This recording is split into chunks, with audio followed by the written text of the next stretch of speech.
breaking down the Vikings from the perspective of a former NFL General Manager of the Year. It's Jeff Diamond's Purple Report, presented by your select Minnesota Buick GMC dealers. Welcome to Jeff Diamond's Purple Report, brought to you every Monday and Thursday during the Vikings season by your select Minnesota Buick GMC dealers and the 2025 GMC Sierra 1500 on 1500 ESPN. Available 24/7 on YouTube via link from the Score North website. I'm Jeff Diamond, former Vikings GM, former Tennessee Titans president. Our producer is Robbie Rosenhaus. And first thing we'll say is that we will be on Wednesday this week because of the Thursday night game with the Chargers. Instead of the Thursday night, we'll go on Wednesday night. So we will talk about the Chargers then. But Robbie, today we have to talk about that awful loss to the Philadelphia Eagles on Sunday at US Bank Stadium for the Vikings, a very winnable game that they found a way to mess up. And a lot of things happened in that game, a lot to unpack, but the bottom line is the Vikings fall to 3-3 and face a difficult climb now with these next two road games at the Chargers, who also lost yesterday to the Indianapolis Colts 38-24. The Chargers are reeling a little bit. They've lost 3 out of 4, including 2 home games. They're banged up on the offensive line, as the Vikings were, and both their top 2 running backs are down. So the Chargers have some issues. Then the Vikings are going to go to Detroit, where they've been swept the last couple of years and haven't won in about 4 visits to Detroit. Which is why I felt to get a win on Sunday against the Eagles was really important for the season, kind of a swing game. Didn't happen. Now they have to move on. But as we kind of break down what happened in that Eagle game, it's just so many things went awry for the Vikings. And just talking about red zone failure, 1 touchdown, 5 field goals, and 6 trips was the big culprit. The pass defense couldn't get to Jalen Hurts consistently, allowed him to scramble out of pressure, throw big passes downfield to Devontae Smith and A.J. Brown. Vikings corners were very shaky in this game after they have been very good this season for the most part. And I think there was some suspect play calling on occasion from Kevin O'Connell. We'll talk about that. And even from Brian Flores, some defensive coverages that I thought were really messed up in this game, and a couple of suspect officials calls. So you add it all up, and it ends up being a 28-22 loss to the reigning Super Bowl champs in a game that was very winnable for the Vikings. Yeah, no, and we're going to get to some of the flashpoints of the game in today's episode, and we'll also get to hear from some of the big players and the coach as well as to what went wrong in the game against the Eagles. I thought the biggest play of the game, and we'll hear from it later, and we'll get to it. It's a miracle that they were even in it at 21-19, but that 3rd down and 15 that Hurts completed to A.J. Brown, where the Vikings seemed to be putting pressure on Hurts. Hurts was uncomfortable most of the day, even though he made big plays down the field. I thought the defensive line did a pretty good job putting pressure on him. The problem is he's not a statue back there. It's not Ben Roethlisberger. It's not Peyton Manning. It's not somebody who's gonna lumber around. This is somebody who got out of the pocket, made some plays against Flores' defense, and that eventually is what cost them in the long run. Yeah, and Jalen Hurts also is a little more mobile than Carson Wentz, even though Carson had a couple nice runs on the last drive for first downs, but Carson's not going to wow you with his escapability. And even though he made a couple nice rollouts and bootlegs and so forth in the game, but he was highly erratic in this game, had some really excellent throws between the 20s, but then they'd get in the red zone and he missed Jordan Addison in the flat that he could have walked in for a touchdown. He missed C.J. Ham on the play where the intentional grounding took place. It was just a terrible decision, terrible play by Wentz in that situation. He missed Jefferson a couple times. If he'd let him, he could have had touchdowns there. And so the end result is you have 5 field goals instead of scoring touchdowns. And that's a formula to get you beat in the NFL. On 6 red zone trips, only 1 punt for Ryan Wright in the game. Vikings outgained the Eagles, out time of possession them by almost 10 minutes. It's a game that they should have won if their quarterback plays better, if their secondary plays better, if they get more pass rush. So many ifs and buts, shoulda, woulda, couldas in this game. And the Vikings just have to hope it doesn't come back to haunt them, because now they're falling a little further behind in the division race. The Packers get a late win in Arizona. The Lions have the Bucks in the Monday night game. See if they can win in that game. But as we said, a game the Vikings had their chances to win. But let's go through a couple of our audio highlights, and then we'll hear from the coach and some of the players. Starting with second quarter, we kind of skipped the first quarter, but I will have a comment about the first touchdown by the Eagles. Josh Metellus gets beat deep by AJ Brown.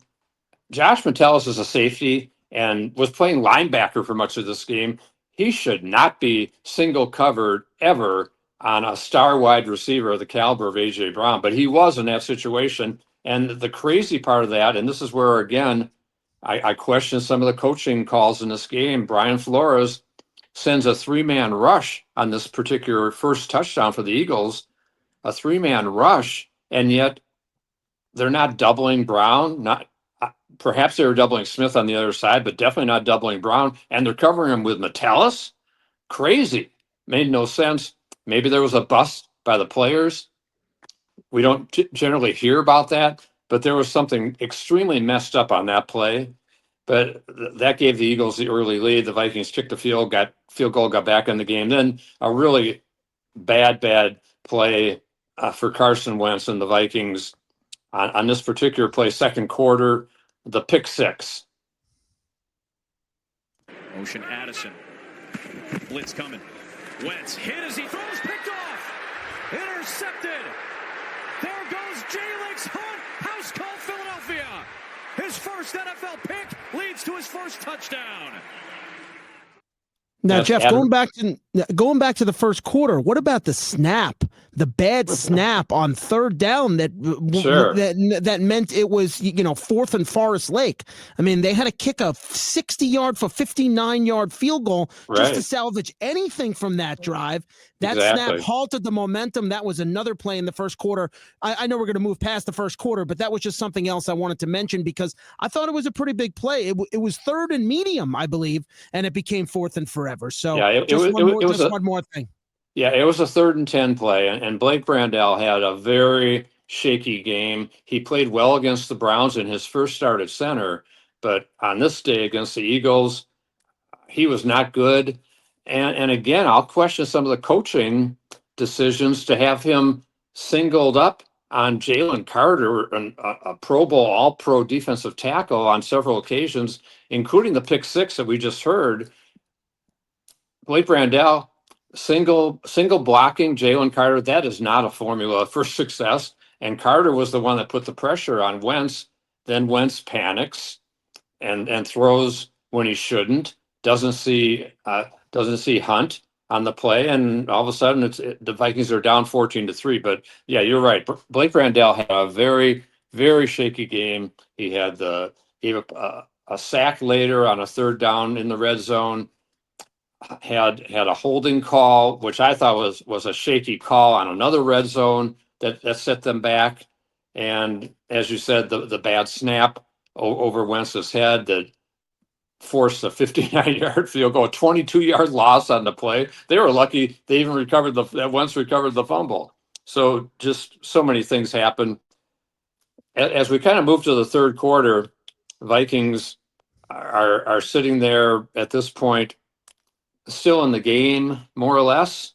But then a huge play, 79-yard touchdown pass, Jalen Hurts to Devontae Smith, beats Isaiah Rodgers with a double move. And Isaiah, who we know was so great against the Bengals a couple of weeks ago, a couple of defensive touchdowns, had been really excellent all year, allowing like a 36 passer rating. not against Philly, and he gave up two dreadful plays, and this was one of them. Deep drop for Hurts, trying to find something downfield, and it's Devontae Smith. He's loose. He's got it. He is gone. Touchdown, Eagles. That put the Eagles up 21-9. Vikings still messing around in the red zone, kicking field goals, but they did actually respond after that drive with a nice drive of their own, and finally got a touchdown from Jordan Mason. Wildcat snap. It is Mason to the left. Can he win the race there? He looked to be short. Zach Bond running laterally with the back Mason. But another good stop for Philly. Yeah, trying to play off the Detroit Lions game from the other night against Kansas City. Take a look. Oh, it's really close. All you young running backs, though, at home. After replay assistance, the ruling on the field is a touchdown. Wow. Oh, he broke the plane. He broke the plane for the touchdown. That was a great play by Mason. That's where replay assistance actually helped the Vikings. We know later in the game, towards the end of the game, it definitely hurt them on the TJ Hockenson play. We'll get to that shortly. But in this game, as I mentioned, the Vikings so focused on stopping Saquon Barkley, which they did a great job doing that, held him to 44 yards, a 2.4 average in the game. That's all well and good, unless you're giving up these long bombs to Devontae Smith and long passes to A.J. Brown and letting Jalen Hurts run around. And yeah, just maybe it was too much concern over Barkley in this particular game, and trying to shore up a run defense that was not very good against Atlanta, against Pittsburgh, against Cleveland. They got that figured out. Now they got to figure out the secondary before they face Justin Herbert and the Chargers, and he's got a bunch of really good receivers. Their running backs are all hurt. They're going to throw the ball all over the place. And then Detroit with Jared Goff and St. Brown and that whole crew, Jameson Williams, got to get the secondary back on track now. But as we said, the Vikings at this point, 21-16 in the game.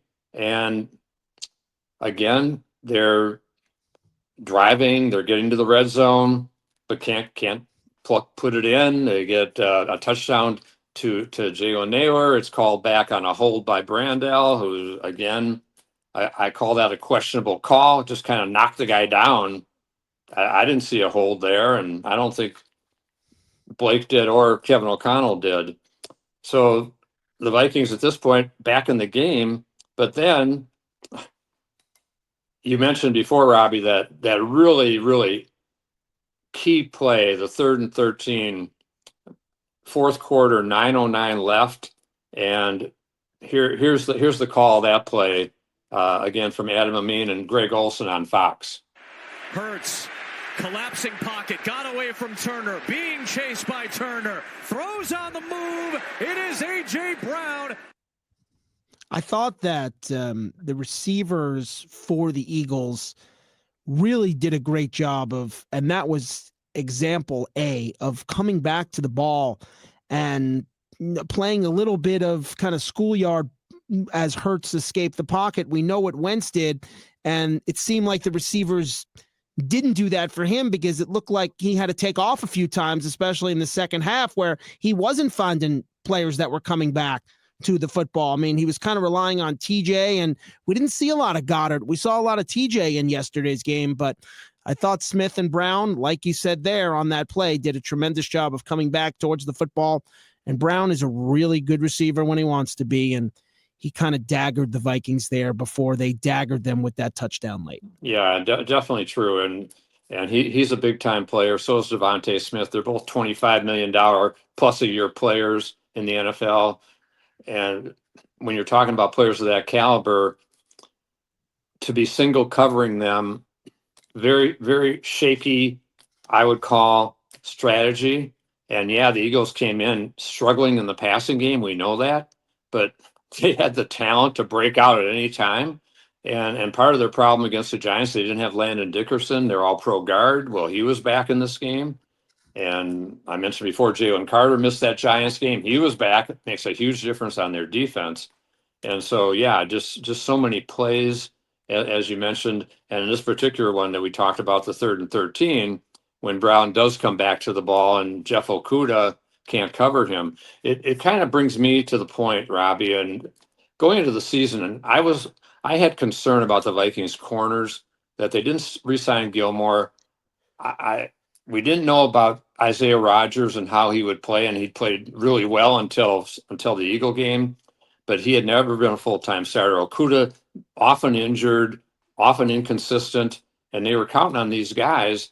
And I thought, and I think maybe like the Vikings thought, that the pass rush would be so good that they could get to the quarterbacks and not have their corners have to stick so long in coverage and maybe get some help from the safeties, but then Harrison Smith was banged up and all kinds of things happened. I think one of the big issues the Vikings have had defensively, and in yesterday's game, Andrew Van Ginkel, I think people underplay the importance of him to that defense. You're talking about a Pro Bowl outside linebacker, edge rusher, playmaker, 2 touchdowns on interception returns last year, and he's been out basically the whole season except for about a game and a half. Now he's back at practice. They need him badly in the lineup. Dallas Turner is a 22-year-old second-year player. He was up against Lane Johnson, and he did have a half a sack in the game, a couple tackles, but that's a tough matchup for Dallas Turner any day of the week. And on that play, the 3rd and 13, Hurts gets outside of Dallas Turner and makes that big play. Our last audio highlight we want to get to is that Hawkinson play in the 4th quarter. And I thought this was a huge play in the game. Vikings are down 28-19 at this time. If this touchdown stands, it'll be a 28-26 game with 3 minutes to go. Instead, they run off another minute on the clock, end up having to kick a field goal because Wentz takes a sack and makes a couple bad throws, and all of a sudden you're down 6 and only 2 minutes left, and the Eagles get the ball back. And furthermore, a bad kick return coverage by the Vikings. The Eagles get the ball to 43. But here's the play in particular that I thought was really a huge play in the game. And TJ Hawkinson livid after this overturn by New York. 3rd down and 2. Wentz throws on the move. Got Hawkinson! Touchdown! The receiver lost possession Yeah. when he hit the ground. It's an incomplete pass. Yeah, good call there by Mike. Yeah, he's just got to hold on to that ball. So you Yeah, he saw did. them. I think he did hold on to the ball, and so does TJ. We're going to hear some interviews and talk about some other games around the league. First, let's hear about our great sponsor, the Select Minnesota Buick GMC dealers. GMC trucks weren't built overnight like every American achievement. They are a result of dedication to mastering the art of design and the science of engineering, to building upon prior knowledge year after year, decade after decade. GMC, over 100 years dedicated to the art of engineering and the ambition to always move this country forward. We are professional grade, well qualified buyers get 0% APR on 2025 GMC Sierra 1500 Crew Cab models with a 5.3 liter engine with an average finance savings of $4,322 plus $1,500 bonus cash. That's a total value over $5,800 plus no monthly payments until next year. See your Select Minnesota Buick GMC dealer today. Length of contract limited, deferred monthly payments for 120 days. Must finance with GM Financial. Down payment required at signing if applicable. Finance charges accrue from data financing. Some customers will not qualify. Savings based on bank rate of 5.64%. Not available with lease and some other offers. Take new retail delivery by 11/3/25. Let's hear from the Vikings coach, a rather subdued and not happy Kevin O'Connell postgame. Thought our guys battled, but we did not do enough to put the ball in the end zone offensively with our multiple trips down to the red zone. Pretty explosive, kind of competitive day moving the ball, but we've got to find. We basically, had a better day on 3rd down. 3rd, 4th down, 50%. Gave ourselves a chance for points, but we weren't able to overcome kind of the fact that they win the turnover battle 2-0. We did that 2 weeks ago, and I told our team that is rare and not a formula, to win games consistently. And showed up again today, and was very unfortunate. But I thought defensively their ability to stop the run against a team that was going to come out and try to run the football on us was a real positive. But clearly a lot of explosives, and Jalen and their offense made some big time plays that kind of limited our ability there in the second half to truly try to come all the way back and win the game. Kevin O'Connell, I think, is an outstanding head coach. I do think that on occasion he does get a little pass happy, and I thought that happened on that second quarter drive when the Vikings were really a key point in the game. The Vikings are 2nd and 1 at the 6-yard line of Philadelphia, and now on the second down play, it appeared that Carson Wentz audibled to the play to Jefferson in the corner, where Jefferson said after the game that he felt he should have made the play, but Cooper DeJean got his hand in there, knocked it out. Justin felt like he should have secured it, and it looked like he should have for a player of his caliber. But on third down, 3rd and 1, they don't run the ball. Wentz makes a bad throw out of the end zone. That's where they should have run the ball. Run the ball behind Christian Darrisaw, a Pro Bowl caliber tackle, or Brian O'Neill on the other side.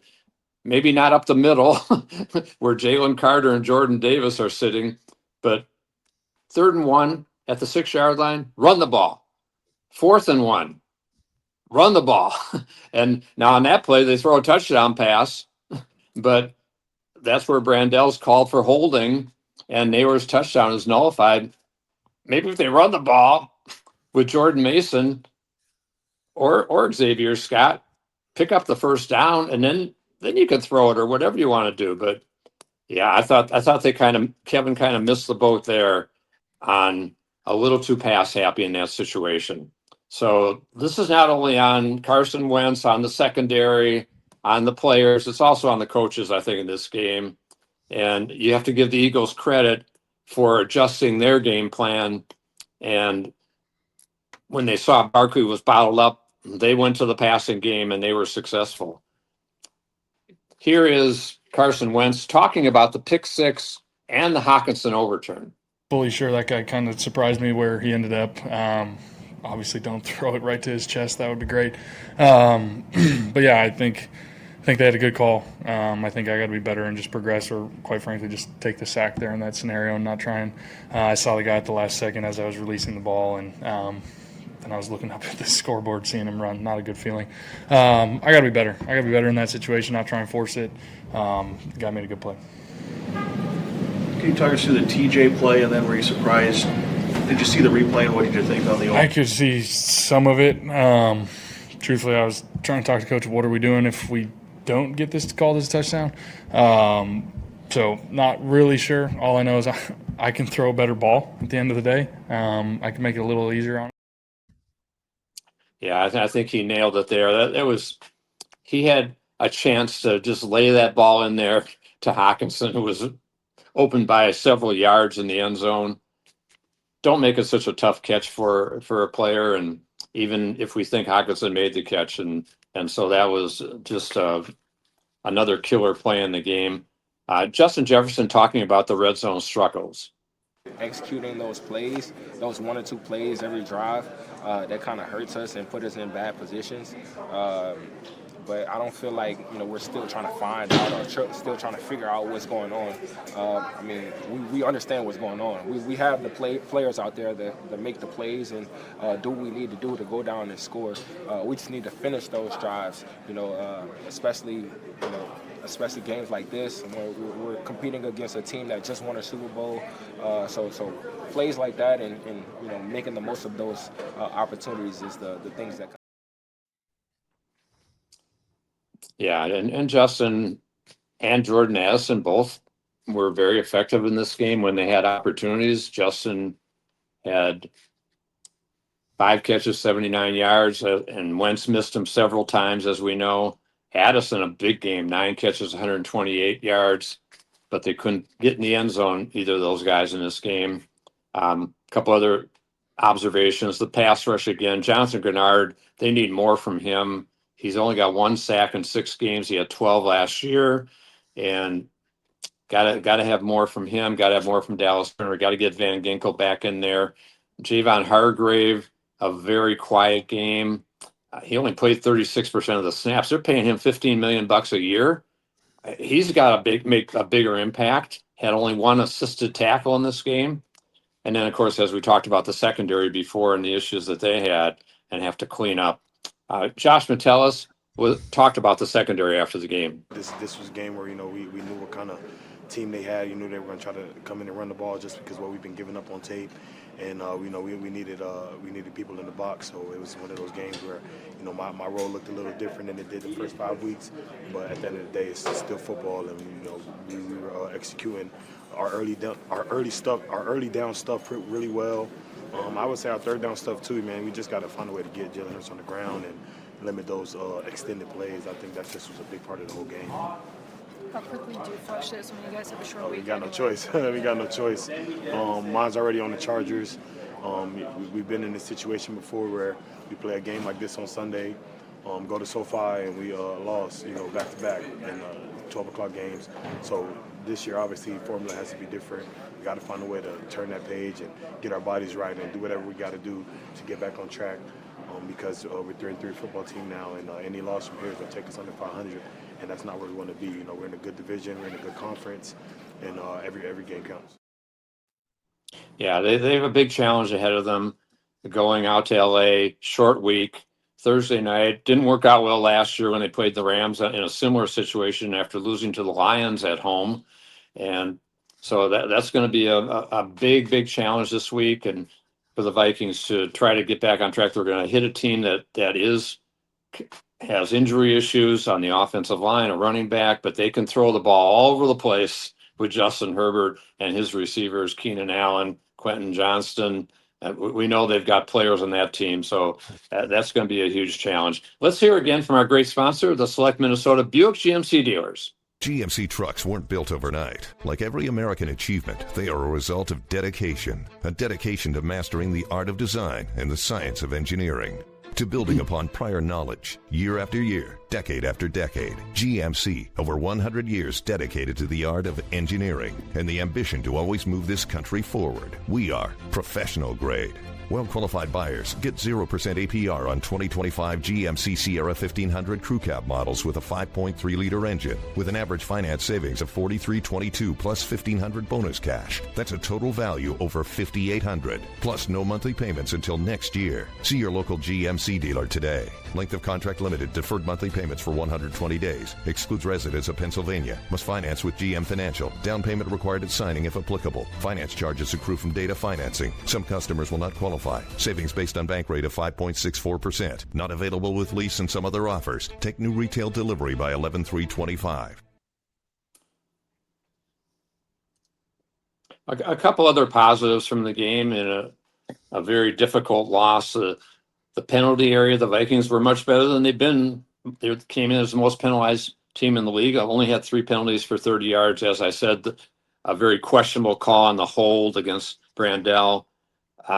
The Eagles had 8 for 64. Another reason why the Vikings should have been able to emerge with a victory. Special teams, they had some good moments. Will Reichard, again, basically perfect this year, except for hitting a wire in London. Or was it in Dublin? I guess it was in London. I can't remember. But London. Anyway, yeah, London. And but he was 5 for 5, including the 59-yarder. They had a nice 38-yard return on a kickoff by Miles Price to open the second half. And so I think as we head into Thursday night, and as I said, we will be back on Wednesday night to break down and preview the Vikings and the Chargers. Big game for the Vikings before they face Detroit. They need to find a way to get a W on Thursday night and try to split these next 2 games at least. And who knows, maybe they can go into Detroit and get a win. That's going to be a tall order, certainly. Looking around the league real quickly, as I mentioned, Chargers lose at home to the Colts. They're banged up. The Packers rallied to beat the Cardinals. Micah Parsons, 3 sacks in that game. Josh Jacobs, the winning scorer. The Lions face the Bucks on Monday night. Great game. Yeah, Lions try to get to 5-2. The Packers 4-1-1. Vikings can't fall much further behind.